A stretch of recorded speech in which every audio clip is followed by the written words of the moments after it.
안녕하십니까. 불편한 제주도의 제주삼촌입니다. 오늘은 농어촌 민박업 시장 현황에 대해서 알아보도록 하겠습니다.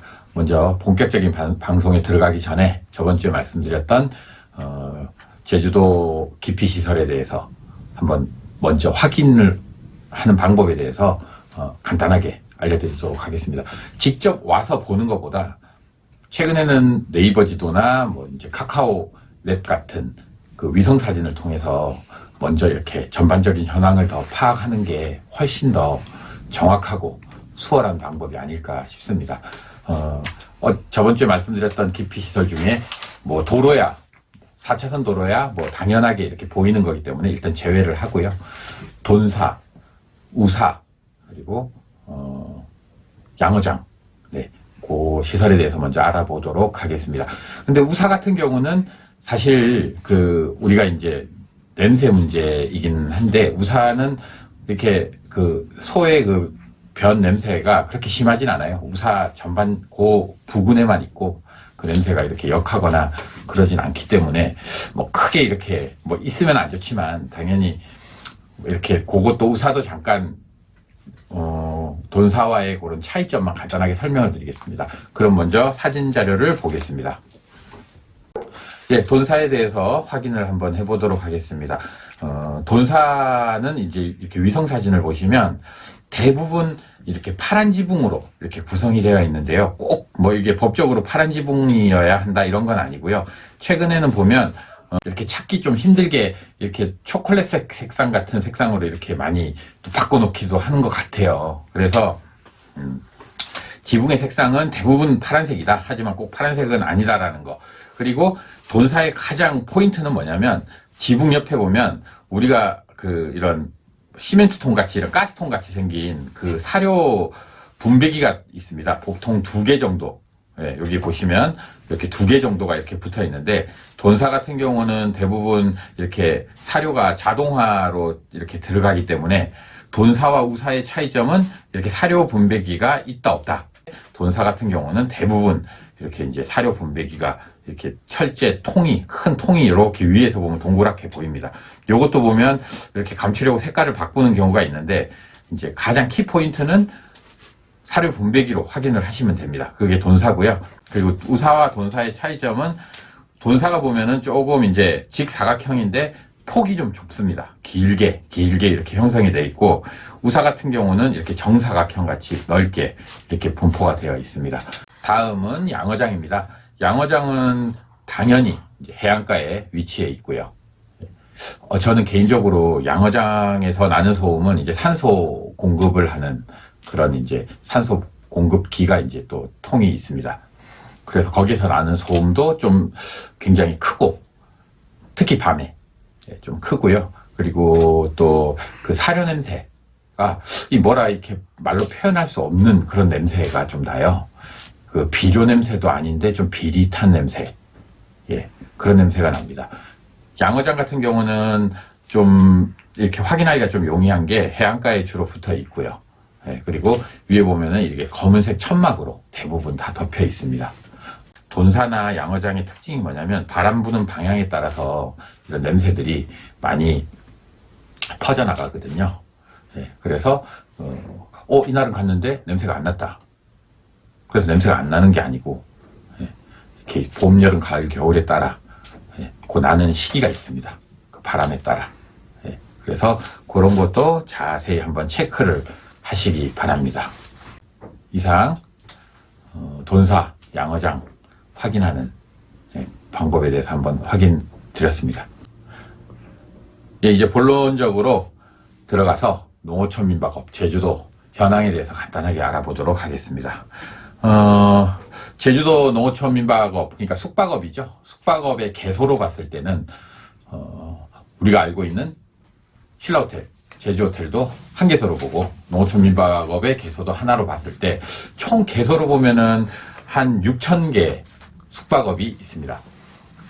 그 가운데 농어촌 민박이 차지하는 비중은 한 4,700개 정도, 한 80%를 육박을 하고 있고요.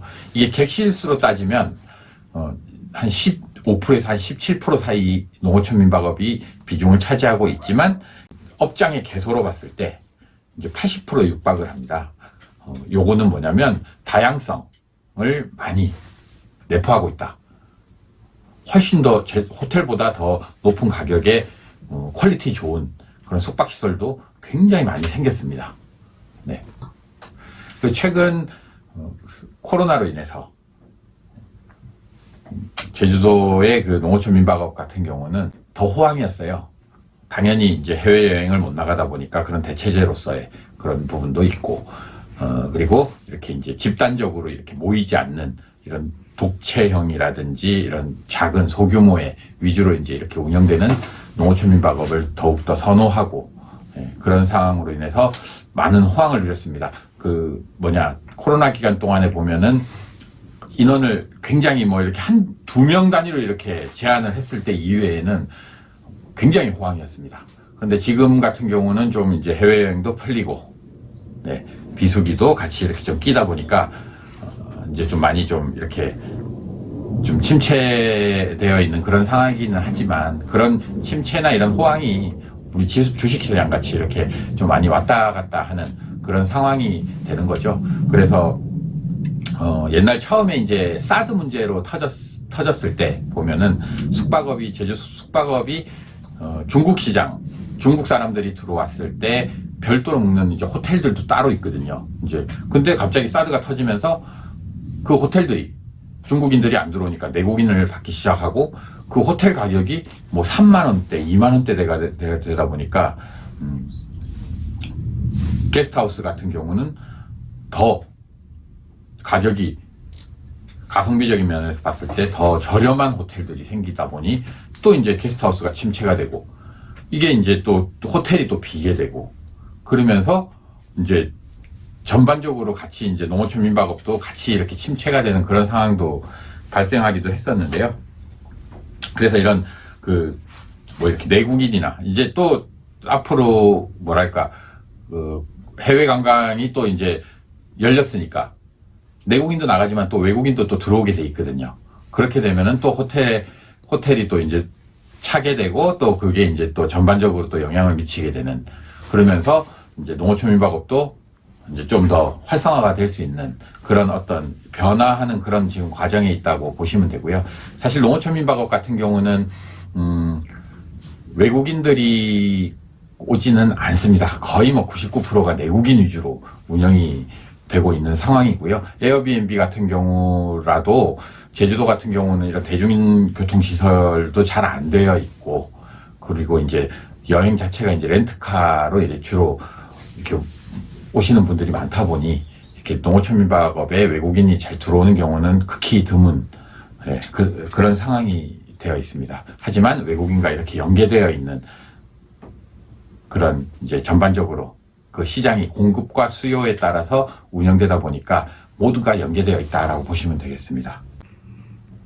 그 숙박시설에 주 고객이 누구를 어떻게 선정을 하느냐, 2인이냐, 4인이냐, 10인이냐, 그 기준이 되게 중요할 것 같아요.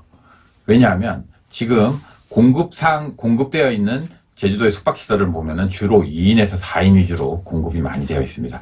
그렇다 보니까 그만큼 경쟁력이 센 거죠. 그렇기 때문에 내가 가지고 있는 땅, 내가 산 집에 대해서 주 고객을 선정을 할 때 2인에서 4인일 경우에는 보다 많은 신경을 많이 써야 된다는 거죠. 그만큼 돈도 좀 더 많이 들어가야 되는 상황이고, 저희도 보면은 2인짜리 그런 농어촌 민박업이 뭐 5만 원짜리도 있고 20만 원짜리도 있고 60만 원짜리도 있습니다. 굉장히 다양한 그런 이제 숙박시설이 있는데, 그만큼 더 신경을 많이 쓰고 컨셉을 많이 주고 어떤 그런 별도의 그런 공간 이외에 또 다양한 서비스도 준비를 해야 되고, 그렇게 준비를 해야 된다라는 거고요. 그거보다 조금 더 인원수를 늘렸을 때는 조금 더 이제 다양한 2가족, 아니면 3가족이 올 수 있는 그런 공간으로 만들었을 때 좀 더 이제 예약률이 좀 높다. 저희가 이제 다양한 컨셉의 이제 펜션들을 운영을 해봤는데, 예약률이 높은 쪽은 인원이 좀 작은 데보다, 그리고 이렇게 이제 시장 자체가 왔다 갔다 하잖아요. 올라갔다 내려갔다 할 때, 그래도 좀 이렇게 평준하게 이렇게 예약률이 좀 유지될 수 있는 펜션들은 보면 좀 평수가 좀 큰 펜션. 그러니까 만약에 제가 가지고 있는 예산에서 조금 입지가 좀 떨어지더라도 좀 큰 곳에 큰 평수로 이렇게 운영을 해주는 게 훨씬 좋지 않을까 라는 생각이 듭니다.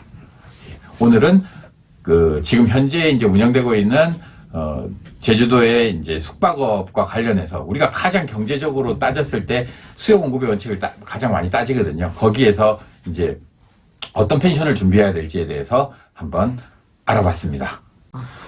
이제 다음 시간에는 펜션별로 이제 좀 더 이제 목조주택도 있고 돌집도 있고 이런 콘크리트 슬러브 집도 있고 거기에 특징에 맞는 그런 인테리어 방법에 대해서 크게 좀 포괄적으로 한번 설명을 드리고요. 앞으로는 어떤 공간, 작은 공간, 그 공간을 최대한 활용할 수 있는 내가 가지고 있는 예산을 최소화해서 최대한의 이제 효과를 볼 수 있는 그런 이제 방송을 진행하고자 합니다. 다음 시간에 다시 뵙겠습니다. 감사합니다.